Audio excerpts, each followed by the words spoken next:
Mes très chers amis, Shabbat Shalom Mevorach, on est Parashat Mishpatim 5783, Medaber Israël Chaviv Mera'anana. Le premier pasuk appelle une explication, qui dit Ve'ele hamishpatim asher tasim lifnehem, voici les jugements que tu mettras devant eux. Cette injonction, naturellement, s'adresse à Moshe Rabbeinu, qui va leur apprendre à ce moment-là tout ce qui est droit civil.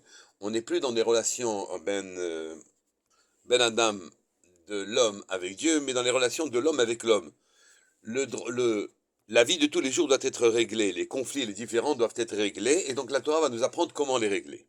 Mais le molifnehem devant eux est un peu étonnant.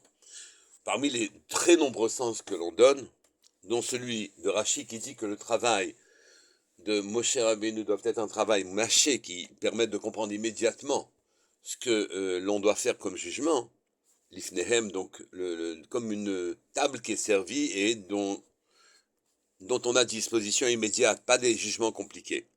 Mais l'ifnehem peuvent signifier aussi devant eux, c'est-à-dire au-delà de leur asaga, au-delà de ce qu'ils sont capables de mêler leurs propres appréciations. Non pas qu'ils soient incompréhensibles, ça doit rester compréhensible, mais qu'ils soient quelque chose, d'une certaine manière, intangible, intouchable. L'ifnehem, devant eux, au-delà de eux. Pour appuyer cette signification, on a la juxtaposition avec le dernier pasuk de la parashat précédente, parashat Yitro, qui disait Lo ta'ale bema'alot al mizbechi asher lo tegale ervatcha alav. Ceci s'adresse au Kohen, auquel on demande de ne pas monter sur la rampe qui mène au Mizbeach, qui mène à l'autel, et que cette rampe ne soit pas faite en escalier, mais une pente en pente douce. Pourquoi? Parce que, comme rappelle le Midrash, les grands pas que l'on fait risqueraient de dévoiler la nudité du Kohen. Or, le Midrash est clair dessus. Il dit, mais le Kohen a un caleçon de lin, donc il ne va pas dévoiler sa nudité, même s'il faisait des grands pas. Donc, ceci a une signification différente. Ne fais pas des grands pas prétentieux, comme te permettre un escalier où tu montes une marche de marche. Ne t'appuie pas sur tes forces personnelles. Ne t'appuie pas sur ton sechel, tes compréhensions. Ne t'appuie pas sur tes impressions. Et que veut dire dans ce cas-là, pour ne pas dévoiler sa nudité? C'est qu'en vérité, il dévoilerait qu'il s'appuie sur son intelligence à lui, au lieu de s'appuyer sur les injonctions divines. Il laisse rentrer dans ses jugements des dispositions personnelles, des considérations personnelles, et ceci rabaisse la qualité du jugement que le Dayan fait, ou la qualité de la avoda du travail que fait le Kohen. Par les mots Ve'ele Mishpatim, on doit comprendre que tout ce que l'on fait, tout ce que l'on pense, tout ce que l'on a comme impression, tout ce que l'on a comme envie, doit passer par le filtre d'un jugement pour savoir si c'est ce que Akadosh Baruch Hu souhaite, désire, ou bien si c'est simplement une impression qui nous vient d'ailleurs. Effectivement, il y a dans les cieux la lutte entre les forces du bien et les forces et le contraire. Les forces contraires ont été nourries par les fautes qui ont été faites par les générations antérieures, la faute d'Adam Rishon, le veau d'or, et ils ont tous créé des créatures célestes, des anges, qui sont malfaisants. Ces anges malfaisants savent très bien qu'ils vont disparaître si tout le monde devient sadique. Et donc leur fin est proche, on espère, naturellement. Mais en attendant, ils tentent d'inciter tous les juifs, d'une certaine manière, à fauter, à ne pas se comporter comme il faut. Et nous nous trouvons être en effet les vecteurs, Rechev, le char de ces créatures qui sont en haut, des créatures célestes, et d'Akadosh Baruch Hu, qui par notre entremise, finalement, agissent pour leurs intérêts.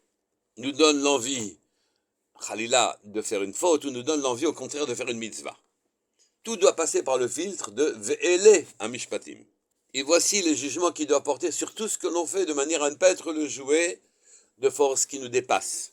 Car la moindre intuition, la moindre compréhension, la moindre impression, la moindre tentation ne vient pas de nulle part. Elle vient d'en haut.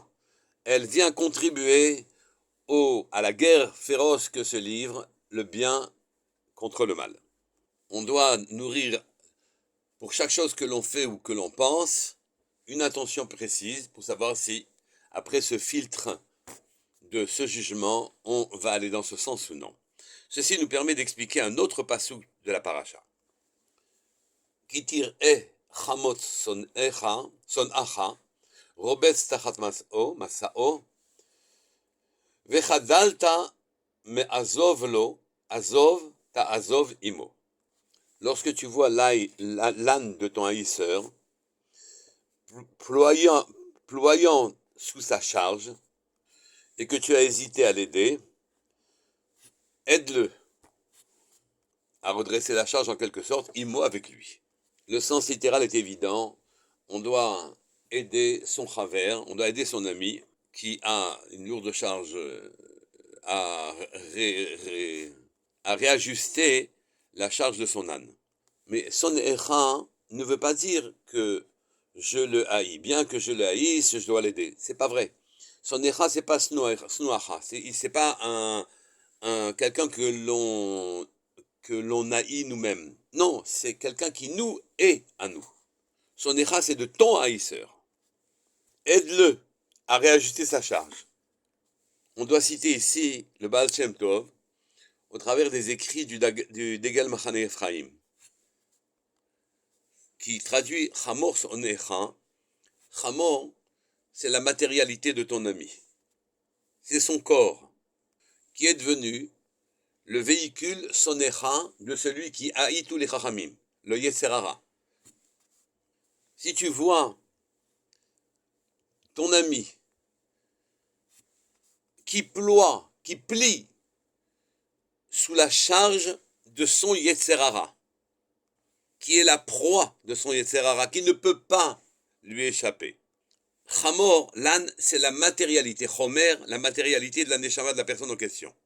Au lieu que ce corps soit habité de sa neshama, lui, de son âme propre de bon juif, il n'est qu'un corps qui est le véhicule du Yetzerara, des forces du mal. Et il ne s'en sort pas. Le Yetzerara le contraint à abandonner la bonne voie.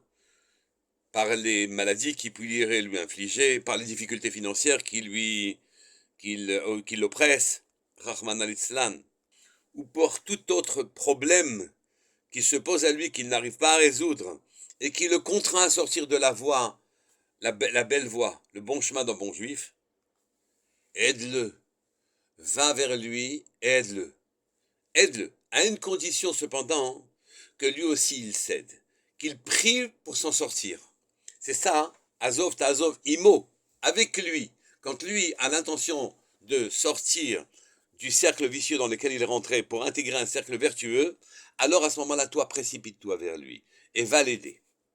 Dans cette guerre que se mènent les forces d'en haut, qui veulent nous utiliser comme véhicule pour le mal, nous devons, par les mots Ve'ela Mishpatim, juger tout ce qui nous vient en tête, tous des projets que nous ambitionnons de réaliser. Nous devons cesser d'être les jouets de ces choses-là, et bien de ces forces-là. Et par les mots Ve'eli Mishpatim, on s'affranchit, justement. On a un jugement personnel qui nous permet de garder et d'aller dans le droit chemin.